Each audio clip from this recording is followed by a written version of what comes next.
What's going on, guys? Adam Snyder here with the Homemade Entrepreneur. So today I want to talk about which Amazon FBA business model is right for you. I know a lot of people are getting into Amazon FBA, just recently, and they've been doing very well, but they're not sure which business model they should really go in and go after.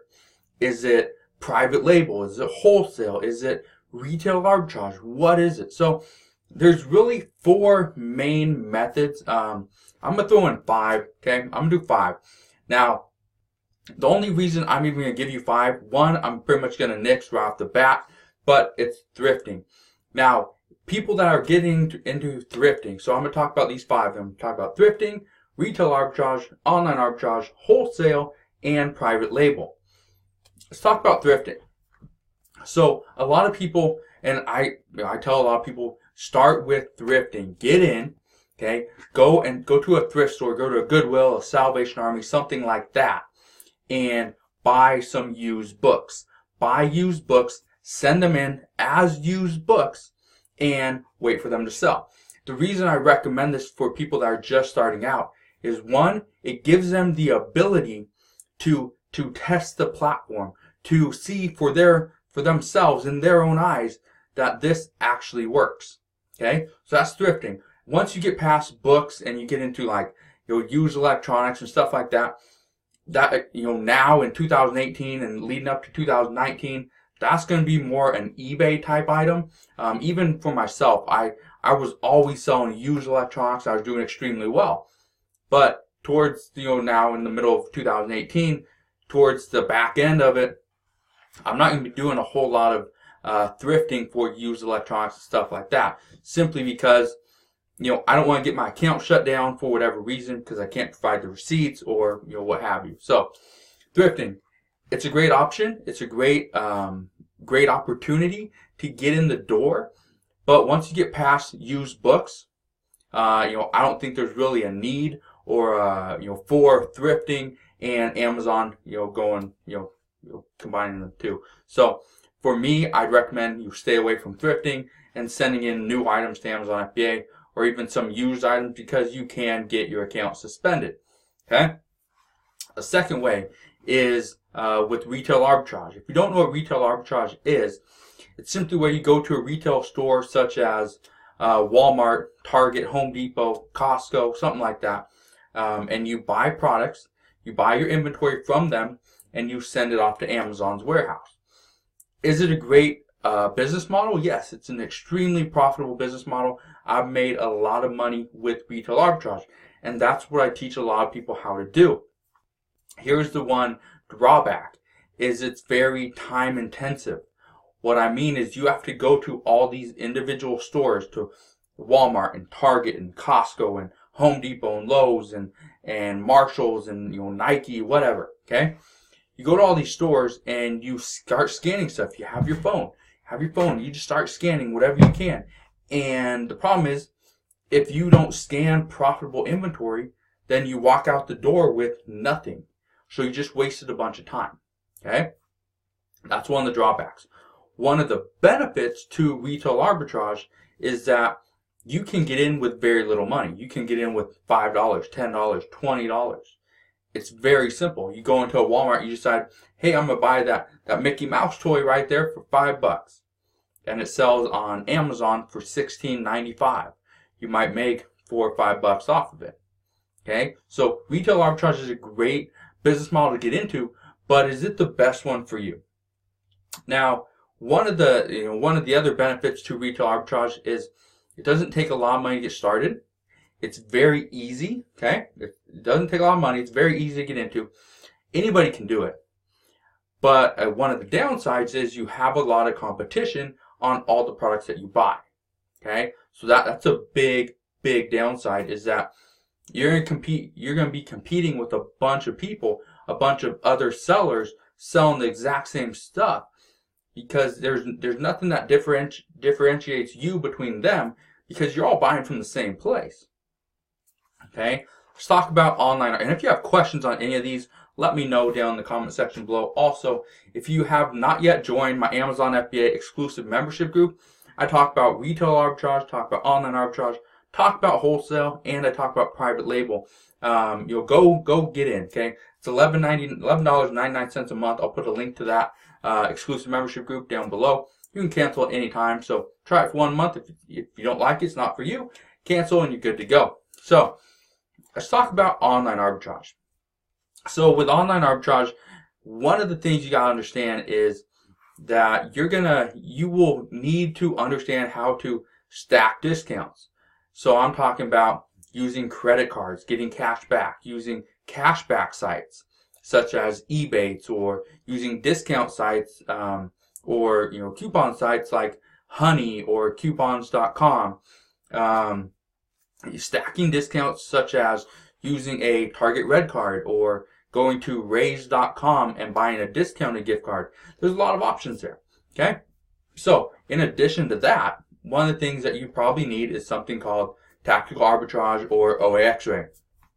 There's other sites out there as well, or software out there as well. The one that I absolutely love is Tactical Arbitrage. It is like $100 a month, but it makes online arbitrage possible and makes it easy.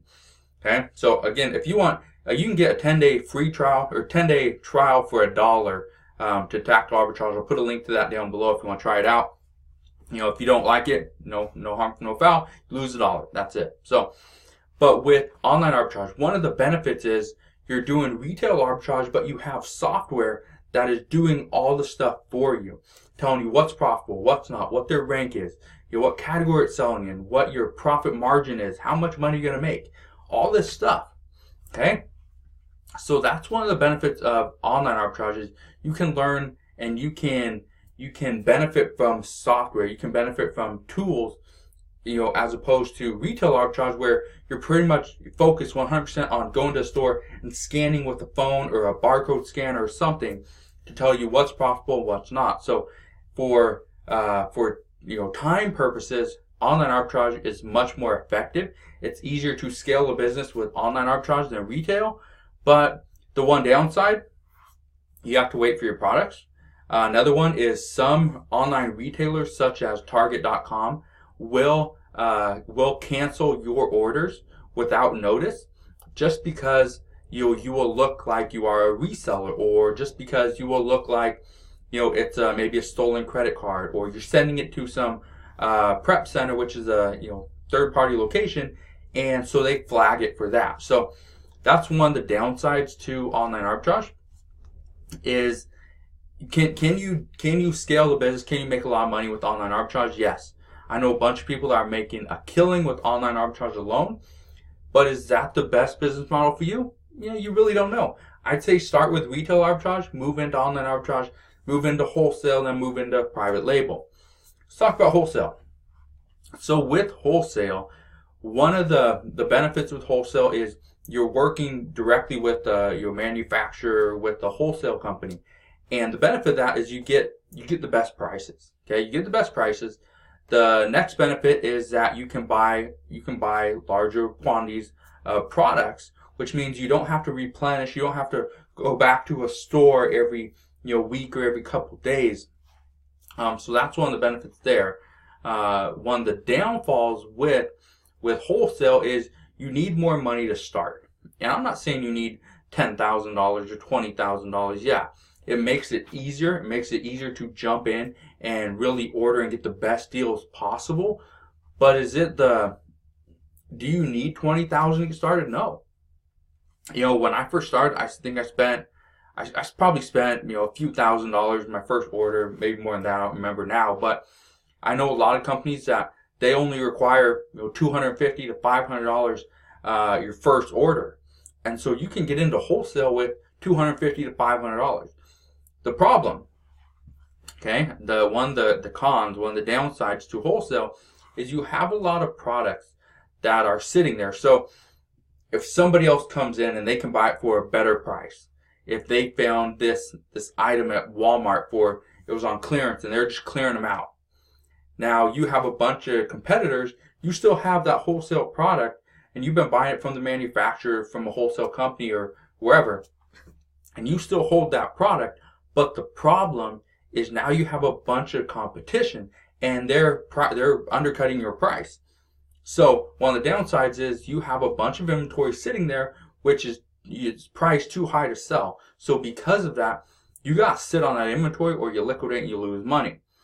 With retail arbitrage and online arbitrage, you probably don't have to buy as large of quantities. So because of that, you can liquidate very quickly. You can get out and just move away from that manufacturer or that wholesale supplier. With wholesale, that's not the case. You probably have 50, 100, maybe a few hundred products that now are sitting there that you can't sell, that you need to liquidate and you're going to lose money on. So is wholesale right for you? That's one of the things, I always, when I was looking into it, I was worried for that one reason. I don't want to buy 100 units and, I send them in and then I get a bunch of people competing against me and now I'm stuck with 95 units that I can't move because I'm priced too high. But what I realized is the grand scheme of things, you have hundreds or dozens of different wholesale suppliers, you have dozens of different products. What happens is it makes it very easy as a business as a whole. Even though some are going to be losers at some point, you can still bring up your average from your other products. So in the grand scheme of things, it's a great business. It's an incredible business. I absolutely love wholesale. It's one of the reasons why I eventually got into private label, is because I got into wholesale, learned a lot, and really started to focus on my business. And so I wasn't just doing retail arbitrage. I wasn't just doing online arbitrage or thrifting anymore. I strategically moved my business model from a lot of retail and a lot of online arbitrage and moved most of it over to wholesale and private label, strictly because I saw those are easier to scale and it gives me more time to do other things. For my business, I don't just do Amazon FBA. Okay, I do a lot of stuff online. So for my business, for my whole business, doing retail arbitrage and online arbitrage was actually detrimental to my actual business. So that's why I started to kind of move away from that. Okay, let's talk about private label. Okay, and again, if you have questions on which business is the best one for you, let me know, because everybody's different. Just because I like wholesale, I like private label, doesn't mean I don't want to do retail arbitrage and I don't want to do online arbitrage. I still do them and do extremely well. But just because somebody else is doing wholesale, 100% wholesale, doesn't mean they wouldn't do better with private label, doesn't mean they wouldn't do better with online arbitrage or retail arbitrage. It's just their preference. So let me know kind of who you are, where you're coming from, what your background or what your life is like or what the lifestyle is like that you want. And that would help me better understand you and kind of recommend something for you. Okay, so let's talk about private label.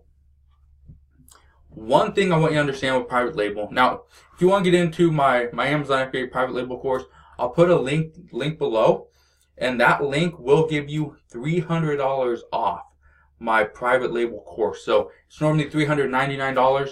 So in this video, if you're still watching and you want to get into private label, there's a link down below. You can get it for only $99. Okay? So one thing I want to say with private label, absolutely love it. But my background is not Amazon, is not e-commerce.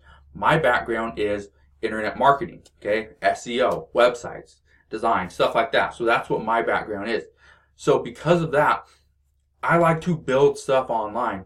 With private label, you are technically building your own brand. Because of that, for me, I found it's much easier for me to build a brand because I have bunch of different websites. I understand about email marketing. I understand about building the brand, getting out there, influencers, all this stuff. So one of the pros of private label is that you have your own brand. You have higher margins. You have lower cost per unit. Okay? You have full control over everything except for the Amazon aspect. Okay? So what I mean by that is Amazon can for no reason can shut down anybody. Doesn't matter if they're doing thrifting or wholesale, private label, retail arbitrage, online arbitrage. They could be in their wood shop making their items themselves. Doesn't matter what they're doing. Amazon can shut you down. So for private label sellers, you have full control. You create the listing, you create the photos, you create, you buy the UPC code, you do all, you negotiate the prices, you'll figure out your shipping, okay, how many units you want, when you're going to replenish, everything, absolutely everything. And that's one of the benefits, and for me, that's a pro. That's one of the things that I love about private label. With every other thing, I can't control all the stuff.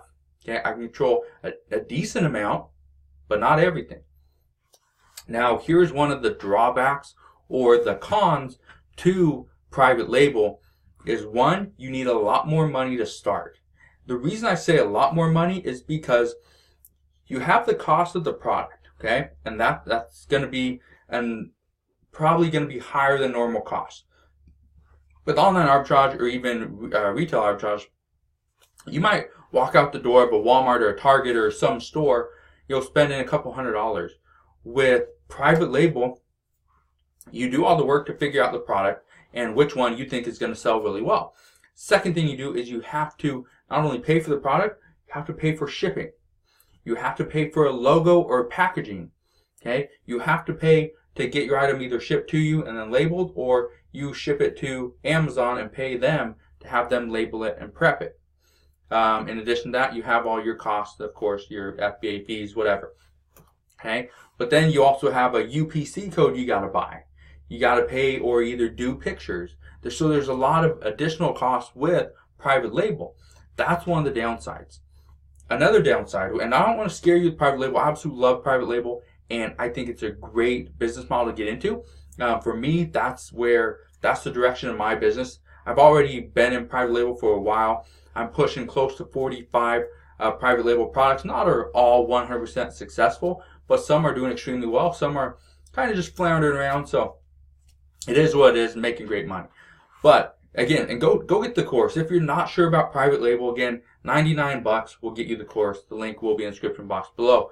But, and again, I don't want to scare you off, but at the same time, I want to be honest and truthful and let you know that it's not all, butterflies and rainbows with private label. It's a lot of work, but once you put in the work, once you start to see those results, it makes it extremely, it's just really rewarding. Okay, for all the work that you put in, now it's a passive income. Okay, so one more con as far as the costs are concerned is that you got to pay for advertising. Just because your product's there on Amazon doesn't mean it's going to sell. Some will, some won't. In most cases, most won't until you do some type of advertising, whether it's on Amazon, on Facebook, on Google, wherever. Okay, so keep that in mind. Now, another con is you have a lot of inventory. The same downside with wholesale is you have a bunch of inventory that is sitting there. If somebody comes on to Amazon and undercuts your price with pretty much the exact same product, doesn't mean they're going to sell theirs before you sell yours. The best product always wins out. It doesn't matter about the price. Branding is everything. But let's say you forgot to check if there's a patent on it, and the patent owner comes to you and tells you you got to stop selling your product or else you're going to get sued. You're probably going to stop selling your product, right? Well, what if you just bought 1,000 units, you paid $250 a piece, so you're in it for $2,500, you didn't sell a single unit, and then the patent owner comes and says you got to stop, or a patent attorney says they're going to sue you if you don't pull all your products. Well, you can't just send your inventory back to China or from wherever you got it. So now you're stuck with a $2,500 loss that you can try to liquidate somewhere else, but it's not going to be on Amazon. Okay? So you got to keep that in mind, is that with private label, there's a bunch of costs associated with it. So you really got to do your due diligence. And that's why I recommend getting inside the course. Again, you get $300 off. So is there much to lose here? No. This course is going to save you a bunch of time. It's probably going to save you a bunch of money. It's going to show you the business model that I used to build up to almost 45 products. Okay? So, and then let's not stop there. Let me give you, another one of the benefits to private label is once you have your product and it's selling well, let's say it's selling between 5 and 10 units a day, okay? Which is decent. It's pretty good.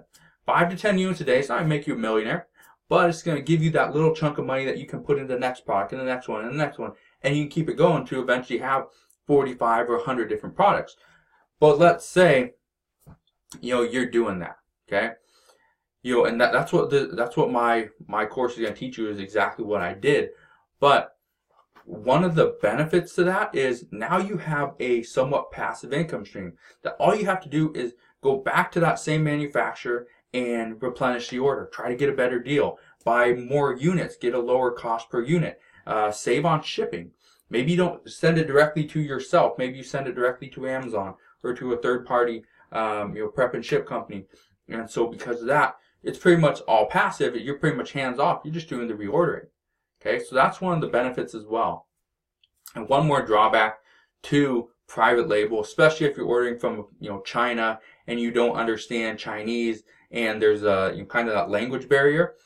What you gotta understand is you gotta overcome that in some way. Okay, you can either hire somebody that's over there to work out the deal, negotiate, and figure out the best prices, the best manufacturers, and all that stuff, which is going to be another cost, or you do it yourself. You save that money, but you kind of struggle with that language barrier. So, like I said earlier in this video at the very beginning, retail arbitrage, online arbitrage, wholesale, and private label are all very different, but they all are, similar business models. You are buying inventory and then you're reselling it at a higher price. That's the whole goal with Amazon, or really with any type of e-commerce business. So if you want to make money with Amazon FBA in 2018, 2019, 2020, you got to understand retail arbitrage is still a great business, but is it the best business for you? Maybe, maybe not. You need to decide for yourself. Is online arbitrage the best business for you? Maybe, maybe not. Again, you have to decide for yourself. Is wholesale the best one to jump into in the beginning?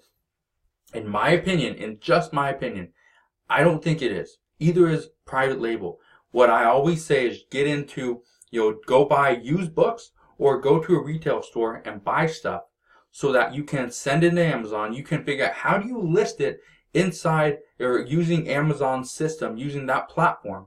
Okay, so now you understand the platform. You understand, how to maybe take a picture, how to edit a picture, how to increase your quantity. Maybe you're going to replenish an item, whatever it is. How do you ship a box? How do you label it? Okay, what sticker is supposed to go on your product? Which stickers are supposed to go on your box? All this stuff. There's no reason to spend thousands and thousands of dollars on inventory if you have no clue once it gets to your office or your house or wherever. If you have no clue how to take that inventory from the boxes it came in, label it, prep it, do all the stuff you need to do that Amazon says is a must, and ship it off to Amazon. If you have no clue how to do that stuff, there's no point to jump in with a $2,000, $3,000 investment. Start with $100, $200, maybe $500, and start from the beginning. Learn the process, and then scale up. Do wholesale, do private label, do something else. Okay, so hopefully this video kind of helped you out and gives you the necessary tools to really get going with Amazon FBA. I absolutely love Amazon FBA.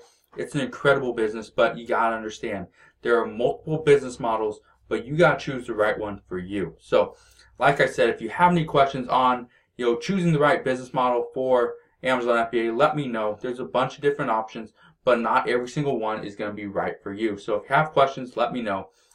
Again, if you like this video, hit that thumbs up button, subscribe if you haven't done so already, and I'll see you guys on the next one.